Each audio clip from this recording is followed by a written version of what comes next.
आचार्य द्रोण राजकुमारों को धनुर्विद्या की विधिवत शिक्षा प्रदान करने लगे। उन राजकुमारों में अर्जुन के अत्यंत प्रतिभावान तथा गुरुभक्त होने के कारण वे द्रोणाचार्य के प्रिय शिष्य थे। द्रोणाचार्य का अपने पुत्र अश्वत्थामा पर भी विशेष अनुराग था, इसलिए धनुर्विद्या में वे भी सभी राजकुमारों में अग्रणी थे, किंतु अर्जुन अश्वत्थामा से भी अधिक प्रतिभावान थे। एक रात्रि को गुरु के आश्रम में जब सभी शिष्य भोजन कर रहे थे, तभी अकस्मात हवा के झोंके से दीपक बुझ गया। अर्जुन ने देखा अंधकार हो जाने पर भी भोजन के कौर को हाथ मुंह तक ले जाता है।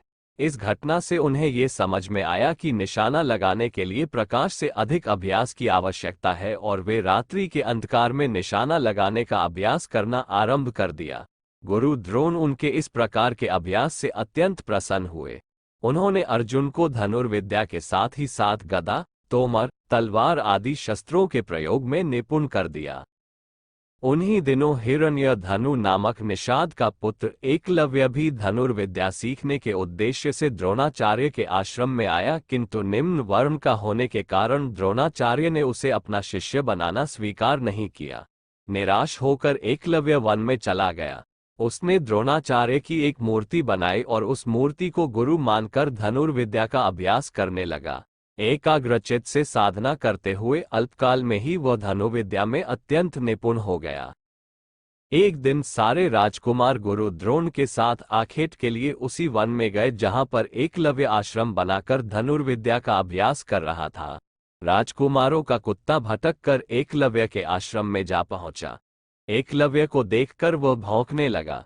इससे क्रोधित होकर एकलव्य ने उस कुत्ते अपना बाण चला चला कर उसके मुंह को बाणों से भर दिया। एकलव्य ने इस कौशल से बाण चलाए थे कि कुत्ते को किसी प्रकार की चोट नहीं लगी, किंतु बाणों से बिंध जाने के कारण उसका भौंकना बंद हो गया।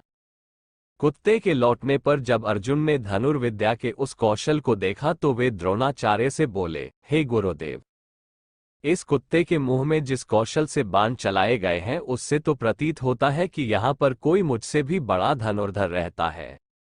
अपने सभी शिष्यों को लेकर द्रोणाचार्य एकलव्य के पास पहुंचे और पूछे, हे वत्स, क्या ये बाण तुम ही ने चलाए हैं? एकलव्य के स्वीकार करने पर उन्होंने पुनः प्रश्न किया, तुम्हें धनुर्विद्या की शिक्षा देने वाले कौन हैं? एकलव्य ने उत्तर दिया, गुरुदेव, मैंने तो आपको ही गुरु स्वीकार करके धनुर्विद्या सीखी है। इतना कहकर उसने द्रोणाचार्य की उनकी मूर्ति के समक्ष ले जाकर खड़ा कर दिया। द्रोणाचार्य नहीं चाहते थे कि कोई अर्जुन से बड़ा धनुर्धारी बन पाए। वे एकलव्य से बोले, यदि मैं तुम्हारा गुरु हूं तो तुम्हें मुझको गुरुदक्षिणा देनी होगी। एकलव्य बोला, गुरुदेव, गुरुदक्षिणा के रूप में आप जो भी मांगेंगे मैं देने के लिए तैयार हूं। इस पर द्रोणाचार्य ने एकलव्य से गुरुदक्षिणा के रूप में उसके दाहिने हाथ के अंगूठे की मांग की। एकलव्य ने सहर्ष अपना अंगूठा दे दिया। इस प्रकार एकलव्य अपने हाथ से धनुष चलाने में असमर्थ हो गया तो अपने पैरों से धनुष चलाने का अभ्यास करना आरंभ कर दिया।